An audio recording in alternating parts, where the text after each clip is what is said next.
Yes, hello everyone.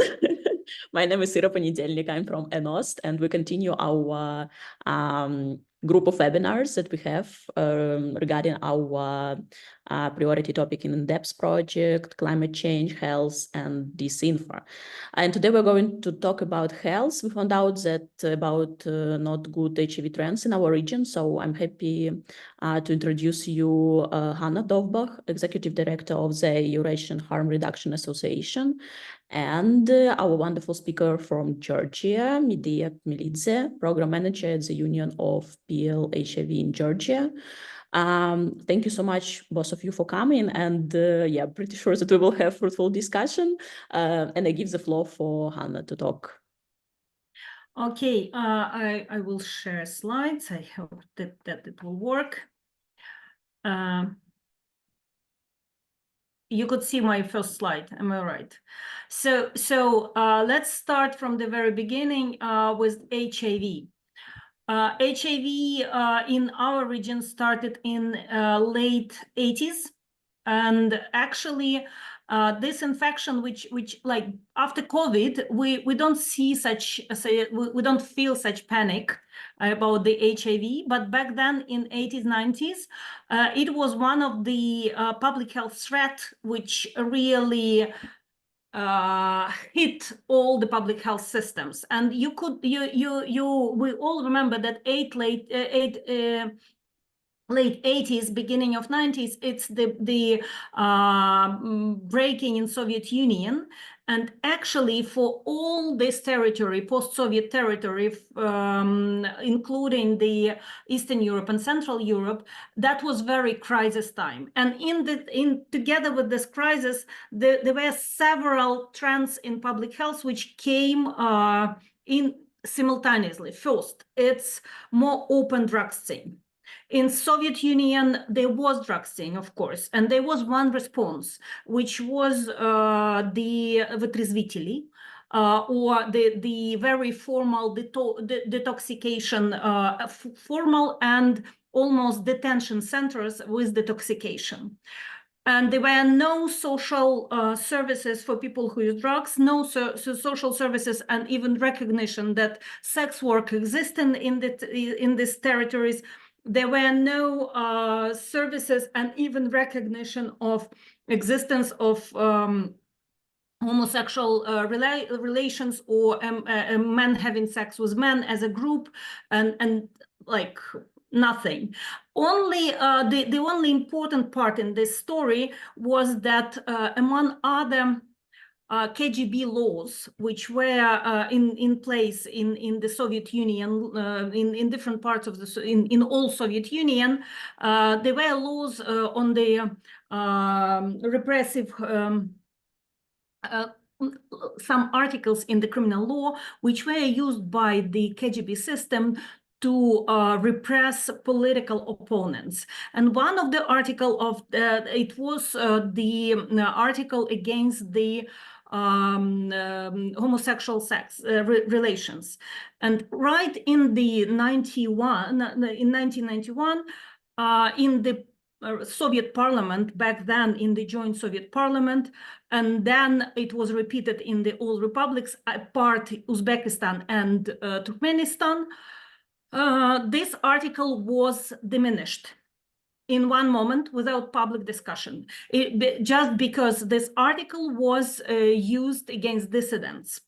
And together with the other articles which were used against political dissidents, this article against the homosexual relations, criminalizing homosexual relations, was diminished. And that's a very important part, which now make a lot of difference for all of us in responding to HIV/AIDS. So this is the general picture: open drug sting, appearance of a lot of injecting drug use, and mostly injecting the homemade opioids. And even in popular songs, we have plenty of signs that it was so well spread all over the region, especially understanding the context of the poverty, lack of future, not understanding the future, social lifts, and actually social, I would say, with Merton term, anomie. So there are no rules. There are a lot of gangsters, bands, and in Georgia in this moment there were no electricity, in fact, at all for 4 or 5 years. Some blockade with the electricity and petrol was in Lithuania, in Ukraine. We also had challenges. In Georgia, it was war. In Moldova, it was war, like the occupation of Transnistria. In Ukraine, it was not clear where the Crimea will be. In Armenia, that was the start of the start or hot time of the conflict, Armenia and Azerbaijan. We all remember these times. So drug use became injecting drug use of homemade opiate became as an epidemic, but it was not declared as it. In the same time, from the late 80s, responding to the HIV/AIDS in all Republic of Soviet Union, the official AIDS center started, and they start epidemical control and understanding what should be done. And actually, in this moment, till I would say 2008, 2009, the key driving force of the HIV epidemic was injecting drug use. First of all, because the risks are much more severe in comparison with the sexual transmission, even through anal sex, and especially through vaginal sex. So the transmission through the needle, it was the key component of HIV,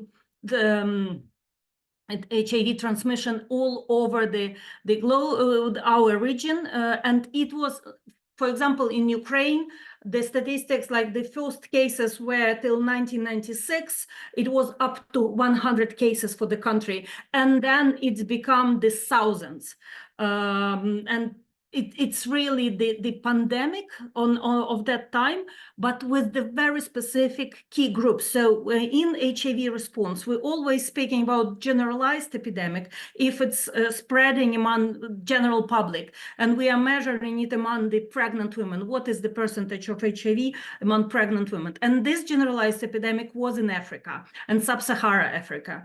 In our region, it was concentrated epidemic concentrated among people who use drugs, then sex workers as a key group, then in prison population, because a lot of people are sitting for the drugs, because criminalization of drug use here in this region is very high. So they are coming to prison, and there are also practices, homosexual practices, and not voluntarily within the prison, post-Soviet system of prisons. They are very harsh and very masculine and very aggressive. So there were transmission in there. And then starting from 2000, in different countries of the region, men having sex with men, prevalence became more and more. It's other way of transmission. And for example, for Ukraine, we are fixing that it's generalizing partly. So it's going in general public to people who are not using drugs, not selling sex, and not having homosexual relations, only in 2012, 2015. So that's the general situation with the HIV epidemic. And that's why for us, that's why actually our network, harm reduction network, appears from the initiative of people who use drugs and initiative of harm reductionists and narcologists, because we needed like specialists saw that they have epidemic, but there are no response, and response came with the harm reduction. What is harm reduction? It's people who use drugs, and usual message from the and steal from Russia, it's the same message, and steal from populist politicians is the same message, that if you are using drugs, we need to prevent the drug use, And Russia is starting from the kindergarten already. It doesn't work, but still, we need to tell young people not to use, or to bring life skills which will prevent them from using drugs. And then they're saying if they're using, we need to send them to detoxification and rehabilitation. But unfortunately, prevention is not given the 100 efficiency, and actually it's challengeable. We have a lot of documents. We have European recommendation how to do prevention. I mean prevention of drug use, and on rehab, general consensus that it's up to 10% of people who are not going back to the rehab. So only 10% really could be treated fully. That come the situation with the harm reduction. What is the harm reduction? It's people who are using. We are not telling them not to use. We are providing them skills and methods for them to survive in this using, to be alive in this using, to go through the normal life in this using, and actually harm reduction going as a preventing method for HIV. What is provided to people who use drugs? And again, I'm back to the thousands of people in the industrial cities, mostly Russian speaking, mostly absolutely cut it from economically. In this time, you could imagine Donetsk, this region. It's people who were replaced to this Donetsk because of their work, generation by it's 3 generation, like my grandma from Kramatorsk. So it's 3 generation of people were replaced to there just to be involved in the heavy industry. And the same city you could find here in Lithuania, Visaginas, the same cities you could find in Kazakhstan. They are Russian speaking because they belong to this empire. They belong to Soviet Union. They don't have salary. Their parents usually don't have salary for 2 years, 3 years, because it's a basic capitalism is starting. A lot of gangsters, a lot of crime, and it bring them to the illegal drugs. And epidemic of HIV, hepatitis C came almost immediately. So in the end of 90s, the prevalence of HIV in these cities could be up to 80%. So 60–80% of people who use drugs through injection in some cities like Donetsk, Lugansk, that's Ukrainian situation, but almost the same in industrial cities all over the region. They got HIV. What we could do to them? We could provide them basic harm reduction, which is needle and syringe. It was not easy. Maybe you are young and you couldn't imagine the social work which not exist in the country at all. So no system of social work, even for kids, youth, or women. Social system in the Soviet countries, it was just the pensions were very limited, and majority of social system, собез, соцобеспечение, собез, they were developed in a way that they are checking if you really need this assistance and pension. And actually that's the only function they have, and it's more repressive pension, like you don't need, and you don't need.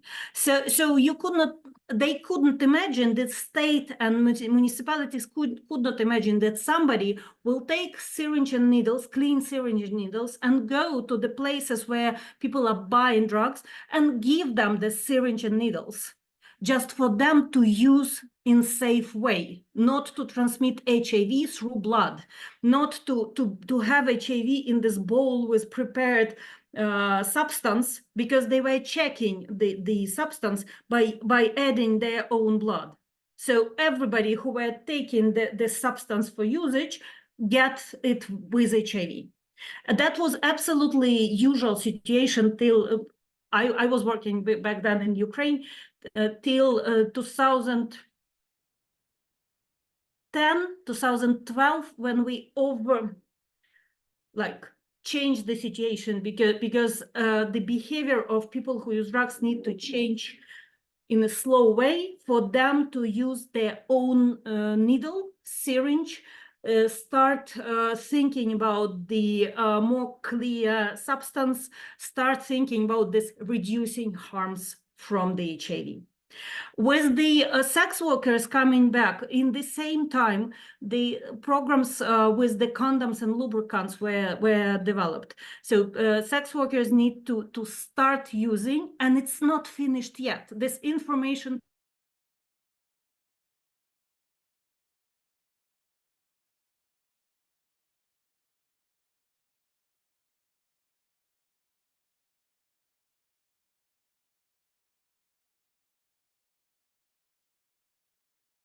or client is drunk and you could not negotiate about the condom.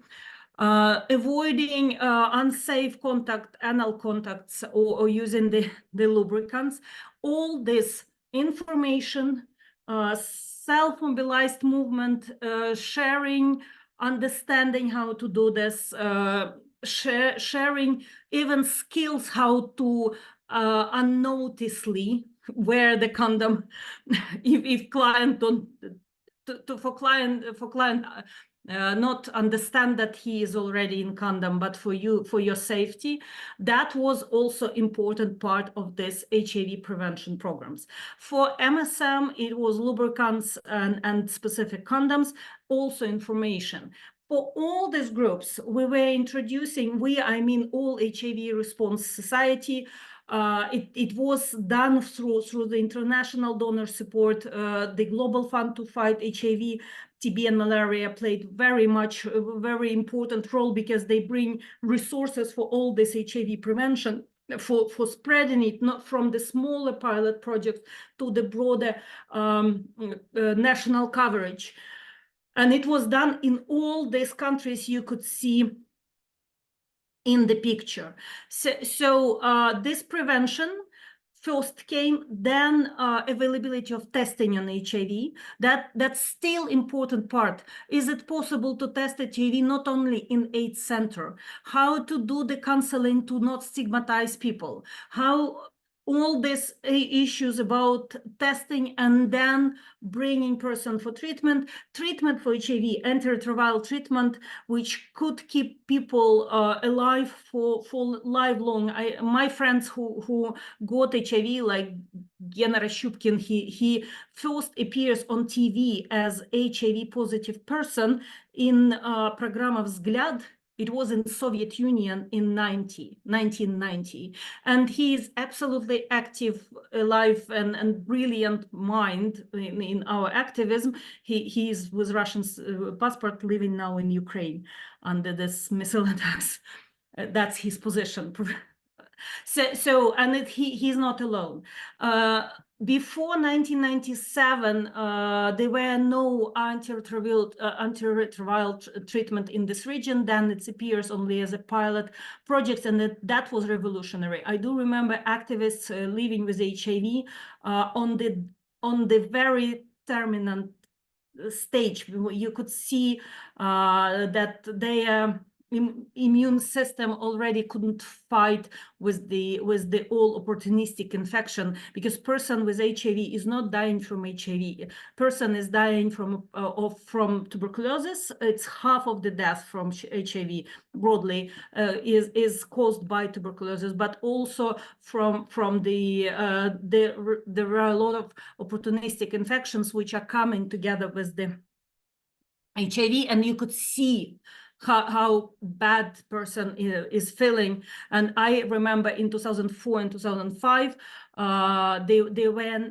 honestly, even in Ukraine, it was only first pilot projects where this antiretroviral treatment was available, and people were, activists were trying to find a way to immigrate to Germany, because Germany already had access to this treatment. And I do remember these activists who were like desperate, because that's the only way to survive. And I do remember when they crowdfunded for antiretroviral courses, like Volodya Zhavtyak, who is one of the leader, and the same situation, the desperate situation, was all around the region. European Union a bit better, but not a lot. So starting from 2005. 4-5, antiretroviral treatment became more or less available. So it means that people start testing, and community-based testing during these years become through the civil society organization. Who did this all this work? 8 centers developed their system of treatment, antiretroviral treatment and testing. But in the same time, community-based organizations who were doing harm reduction, who were doing prevention among sex workers, and who were doing access to health and prevention of HIV for men having sex with men, that was the key driving force for the changes in health system to allow people not to be infected by HIV, to be tested for HIV, to be treated, and to get this treatment constantly. There was one regional system which was called Pereboyi. It's still working in Kazakhstan and in some countries. They were trying to avoid the dropout from antiretroviral treatment, because if you are dropped out, the resistance in the virus will appear. So you will need more expensive treatment, and state sometimes could not afford it. So there are plenty of systems, and main agency is UNAIDS, and there are plenty of, I will back then will try to find for you the links, because the picture on access to antiretroviral treatment and testing and community-based testing, it's very important indicators, and they have even UNAIDS suggested setting targets by cascade, the percentage of people who are covered by prevention from key population. Key populations, I listed them already. It's people who use drugs, sex workers, men having sex with men, sometimes in prison population, and sometimes migrant populations is listed among these key populations. So they have this cascade built.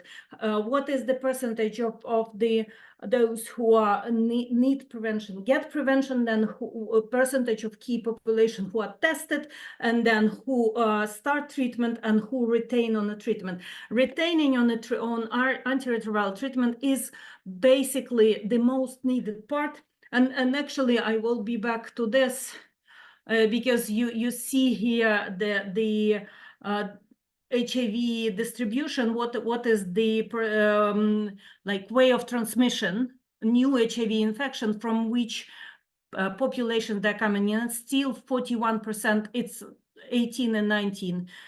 You see still 48% of people, of all new infections coming from the people who use drugs. But the percentage of men having sex with men rising.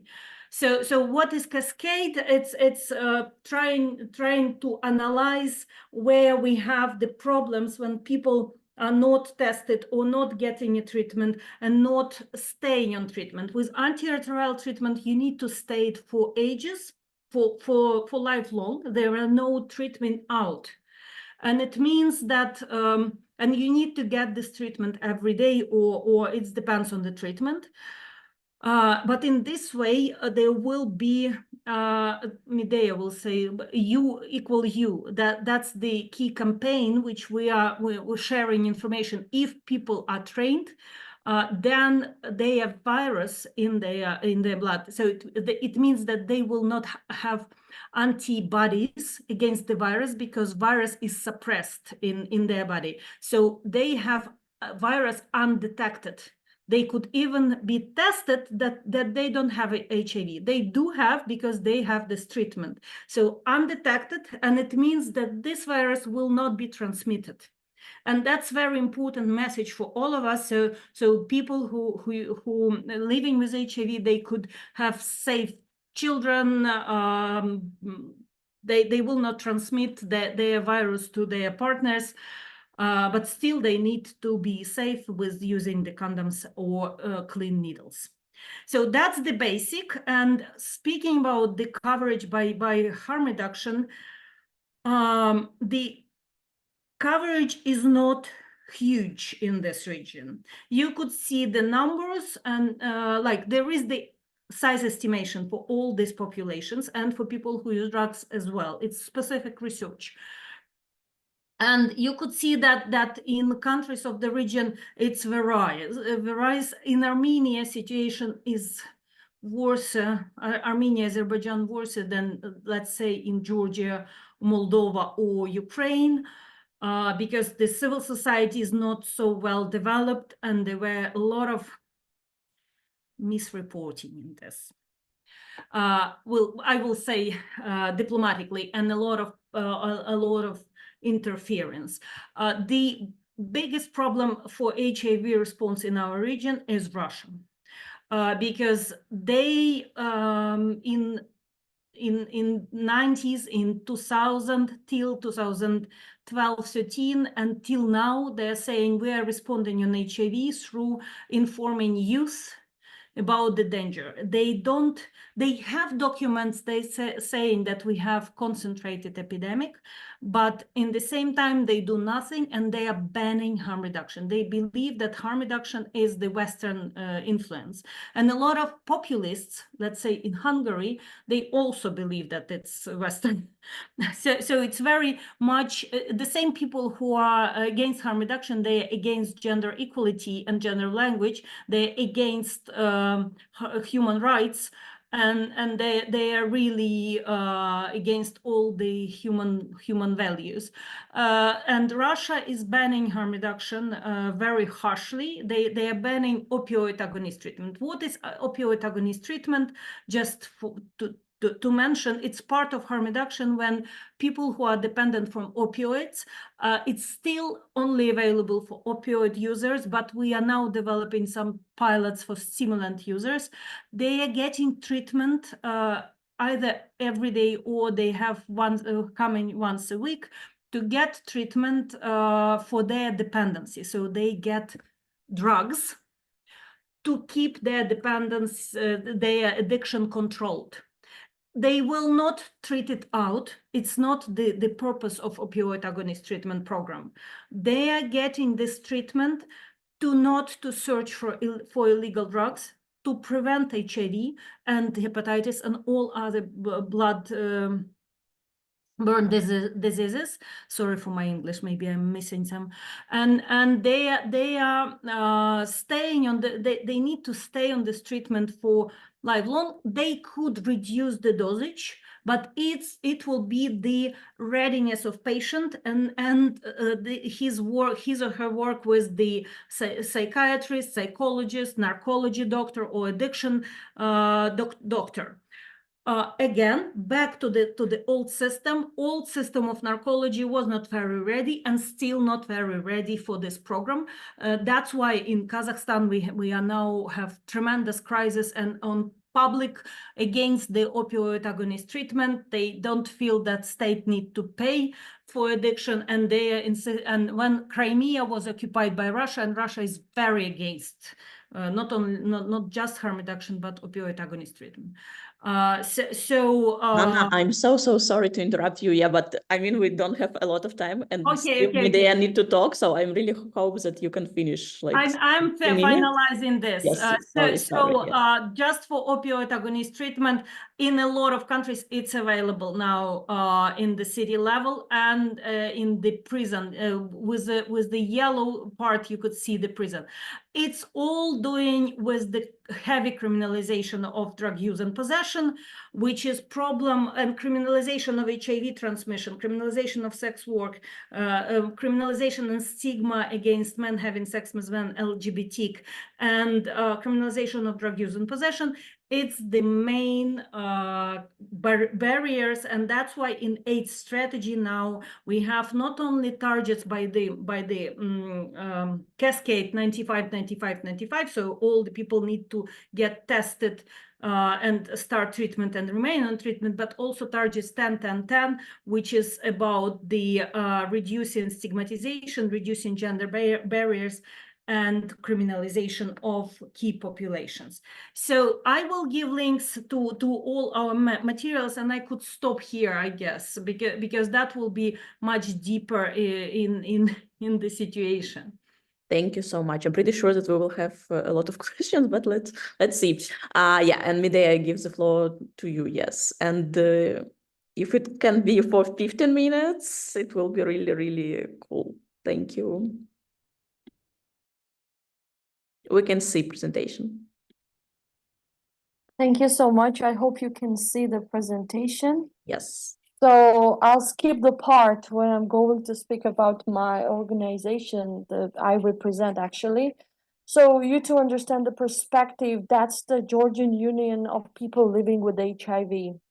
So the perspective is that what happens when you already live with HIV, and that's the community-based organization that works for the community itself. And I totally support Ganya in her main messages. She actually created the best background that I can build on. You can't speak about HIV unless you discuss HIV in terms of the human rights perspective. So that's something I would like to touch and somehow narrow whatever Anya discussed on the context of Georgia. And first to start with, my dears, unfortunately in Georgia, transmission of HIV, deliberate or even without having the understanding of it, still is under criminalization. Unfortunately, it's there, and though it's not used in practice that much, we've recently had a desk review, generalize some of the outcomes through the, and you can see it on this slide, through the according to the criminal code. And there has been only 2 cases between 2014 and 2018. And some people still mention on the higher advocacy level that that's a dead article. But the thing it's there, it's already somehow in line with this, kind of a dramatic situation that Anya discussed. However, actually, HIV as a concept emerged in the Eastern European and Central Asia region. What is interesting in Georgian legislation that it's named as the punitive measures are taken for infecting with AIDS. So you understand it's factually a mistake, but back then you understand what a less of understanding people might have about the issue. But unfortunately, it's still there. And there is twofold approach within the community. Some say, okay, our government, unfortunately, in these double standards, whenever we harmonize some part of the human rights agenda in Georgia according to the Western values, but still there is kind of this double fold situation whenever our government is still under influence of Russia, trying to suppress human rights and democracy processes as much as possible nowadays. We were quite afraid not to touch the topics they might not be well aware of, and not to wake up a dragon in the terms, not to pay their attention to some stuff that it's not that much used. So still there is a kind of an issue under discussion. But as a basic recommendation, in reality, what needs to be changed, of course, to decriminalize people living with HIV and free them from the concept, understanding them as only the carriers of the virus that can be transmitted. In the back slide, I have some links, and that's the basic recommendation for the journalist. What are the terms not to be used when you speak about people living with HIV? And you might have a good look at it, but the basic idea is that not to promote the concept of a person that's identity only narrowed to a carrier of a virus. Somebody who is threatening the others. That's the basic point. And if the person understands that, then the rest, how one speaks about HIV, is there's a more chance that it's definitely free of the discriminative approach we might have, right? Also, it's very interesting that even in the healthcare sector, there still is a frame that if a person does not reveal the status to the sexual partner, and it's not that much described what type of partner there might be. Actually, the service provider is authorized to give the information to an unauthorized third party, spouse or the sexual partner, without the consent of a patient. And somehow there was the discussion that's only with with the best interest of the third person who might be under risk. Again, building on what Ganya mentioned. So nowadays, whenever the treatment regimens are available, people who are on the treatment and their viral load status is undetectable, they can't transmit the infection. So definitely this whole approach should be reviewed, because if they follow all the protective measures, they should not be somehow put under this pressure to reveal the status. Moreover, even if you communicate this with your partner and something happens, that does not prevent you from being punished. So that's a very big controversy over that part, and that's something to be dealt on the level of decriminalization of HIV in Georgia. Again, one interesting point I would like to mention is that, and again, Anya gave a very good background of this intersectional stigma that people who live with HIV might face. They might face is as those who are living with HIV, they might face because of their experience of the drug use or being in sex work or having, I don't know, men partners, speaking about men. So, this cumulative stigmas or intersectional stigmas makes that for them really hard to realize their human rights, the basic human rights into action. And when we speak about women, and now I want to get to the gender and not only on the dichotomy of men and women, like gender in wider perspective and gender identity and gender expression, it is even harder for those groups because whenever their rights are violated, they're under the violence, different types of violence. They are less motivated to search the support because of the fear how this intersectional stigma works, and because of the fear that they would be judged, they would be not well supported, and their rights would, and their confidentiality might be break.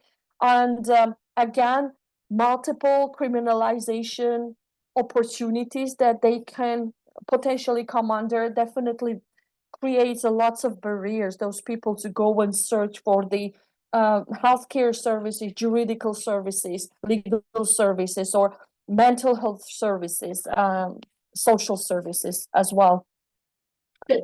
What is an interesting thing is that, let me move to that part. I think it would rather start with that. Okay, so as I mentioned, nowadays, hopefully, in most of the countries of the Eastern Europe, Central Asia, especially in Georgia, we do have the drugs regimen according to the WHO recent standards. And we see that when people find the courage to get tested and to be enrolled in the treatment, the outcome of the adherence, so how drugs work after that and how they feel, are really good. And that's something for the journalists to really look at. So not exactly this, whatever that happened, but what happens now, that the treatment is available, the treatment is a definite, treatment works, and being on the treatment means that you do not create any kind of threat to the people around you, be adherent to treatment, right? On the other hand, so it's there, on the medical wise, it's there, but because of this previous intersectional stigma barriers I mentioned, people try to avoid going to the centralized services where they can be identified as those living with HIV. And especially that's a problem for, I don't like the word, but I need to mention it, for so-called minority groups, women or people representing like queer community having kind of higher risks in terms of HIV. So that's still there, unfortunately. And we try to work with the journalists. We try to give this positive messaging, speak about more into the gender equality perspective, gender as a wider gender expression and a wider perspective. Speak about already, not to let the people identify that if we speak about HIV positive status, we automatically speak about only high risk population. So in Georgia, it's now the main route of transmission is sex. I mean, just sex, not homosexual sex. So that's something we need to, raise awareness that it's there. And even with promoting, we don't use the protected sex concept, because sometimes we don't want to create the stigmatization when you speak about unprotected sex. We just speak about sex with condom or without condom.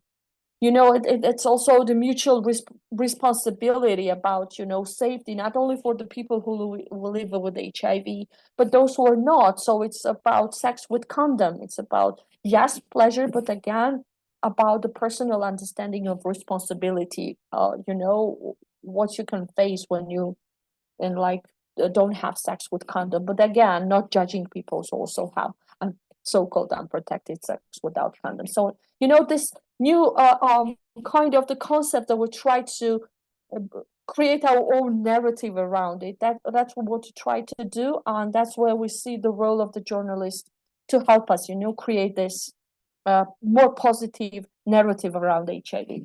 Another interesting thing, because I saw that under my name, it was like HIV and abortion activist. I couldn't miss that part. Sexual and reproductive health and right of people living with HIV is highly unmet. When we speak about the HIV treatment, it's only part of it. And the only outstanding available support is whenever a person is pregnant. And somehow it's also like, if we speak from the gender perspective and gender role perspective, it's like taking care of a future baby, but not of a person who is pregnant, right? But apart from that, sexual and reproductive health and rights greatly suffer. Those services are very marginalized in Georgia, not paid even for the general population. But when we speak about people who live with HIV, the needs are extremely unmet. And I just want to bring one very interesting example. In the country, which is pretty much dominated by the Georgian Orthodox Church, very dogmatic and non-human rights perspective approaches, abortion is something that is not welcomed. But when we speak about women live with HIV, those who have experience of using substances, or just people who can get pregnant, in general, not identifying themselves as women based on their gender, their autonomy of decision making is pretty much questioned, whether they want to continue the pregnancy or they want to do abortion. So that's also showing how this, the double standards pretty much work here. So we've had cases when those people were, pushed to abortion, which is violation of their reproductive rights, labeling them not being good enough to have kids.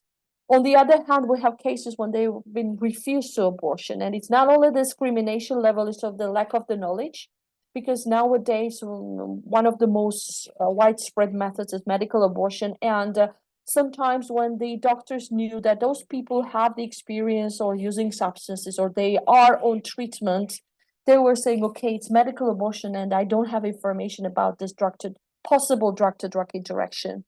And we know it's not there. So every person can access medical abortion. Is very safe when it's done according to the WHO guidelines. So, again, this pretty much controversy around it, not for us, but for the community, even for the professional community. And that's definitely prevent them to have good quality access whenever reaching, to the right spot. And one thing I would like to mention is that, you know, migration, and you also mentioned it, that being a mobile population, irrespective of what status you have, already creates the circumstances when you have more barriers access to the basic services. Especially after the war in Ukraine, there has been lots of flow of people coming from Ukraine, from Russia, from Belarus. The trend, what we saw was that, okay, for people coming from Ukraine with the Ukrainian passports, the Georgia was kind of, you know, the transfer point, transit point. They tried to move to the Western, Central and Western European countries because they had more social support there. With Russia, people with the passports of Russia and Belarus, they had different perspective. Most of them are still here. And we observed that those who actually accessed us and wanted to be enrolled in HIV treatment services and TB treatment services, yeah, basically more people were coming from Russia than Ukraine. And yeah, that was something to took into account. When there has been this, you know, this emergency situation, our government actually were very flexible, even not having these regulations for those without the status. They tried to give this direct access to treatment. They supported us, you know, legally or beyond with these drugs. They gave access us to the drugs for those people. But there has been some problems still, because you know, there might have been not the same regimen of the drug that people took, or there might be the problem when the drugs were there but they needed to pay for the testing from the beginning, and then they changed their rate, and then we got back to the system when you need to partially co-pay. Language barriers, stigma, you know, it was there, still it was there. And we need also to understand that not every person can track NGOs working here. It was such an interesting road that the doctors from Ukraine, Russia, Belarus, they gave the context of the local doctors or the representatives of local NGOs. So it was not only them blindly coming, but their service providers back from their countries, or the organizations back from their home countries. They navigated them how they could have enrolled in the program in Georgia. So that was a nice experience overall, but full with you know, different barriers. But yeah, we need to understand that the government were flexible. They were not regulated that part, and they changed this regulations a lot, but they were flexible to help people being enrolled in the treatment. Usually what I have an experience when I talk to the journalists, or we have webinars with the journalists, they ask a lot of questions with the statistics. They want us to start with the statistics, you know, and usually my question back is, okay, why do you need the statistics? So how you're going to use the statistics? Okay, what the statistics give you overall? And still having this in mind, that I know it, but you might be interesting to see the general trends. I just double check recently the AIDS Center G statistic link, and there's Georgian and the English version. And what I've noticed is that they just renewed it, and under the statistic part, which is English, not Georgian, they had those people who have been registered, know their status and been registered for the treatment. The ratio out of 10,000 and a half, third usually are women. They mentioned the age, so the most of people who live in HIV and are registered in Georgia, it's like it's a reproductive age between, you know, 25 up to 49. And also they had how many people developed AIDS and how many died, and that was it. So how many were on treatment was not there. And that was an interesting part for me. And when we speak about, you know, this positive messaging, it's not something you have when you see how many people developed AIDS and how many dies. And when we teach the others not to use the term dead from AIDS, because a person cannot be dead because of HIV or AIDS. It's like, as Anya mentioned, whenever immunosuppression is there, there are other opportunistic infections they might and the diseases they might apply. So by itself, you know, I know it was a kind of a translation issue because the more comprehensive and positive messaging is available in Georgian language, but that was an interesting observation from my side. So what I'm trying to say, even from these people who are still on treatment in Georgia, there are a number, approximately 1,700 people who we call, I don't like the term again, but I need to use that. It's kind of stigmatizing, but I need to use that. You to understand how people look at those groups. They call them lost patients. And it's being lost, it's sometimes your fault. When you go to the treatment and you don't enroll, it's like they kind of, the whole society puts the blame on you. So treatment is there where you don't go and grab whatever is free of charge for you. But taken into account a lots of barriers and social determinants affecting those people not to get the treatment, it's actually life-saving for them. It's a start to think about what we lack, where this comprehensive approach, where's the human rights and patient-oriented approach. And if we don't come out of this medicalization part, criminalization, stigmatization, marking those people like belonging to the groups that can deserve everything because of the way of life they have. If we don't go beyond that, I assure you, even with the very good quality of the drugs and treatment, there would not be any kind of step forward. So gender equality, intersectional stigma that we need to deal even on the basis of the service delivery, communication that is truly based on the patient's autonomy or the client autonomy, and understanding the best interest and understanding when you speak to those people, they're two experts, the you that you know your stuff and they know their life.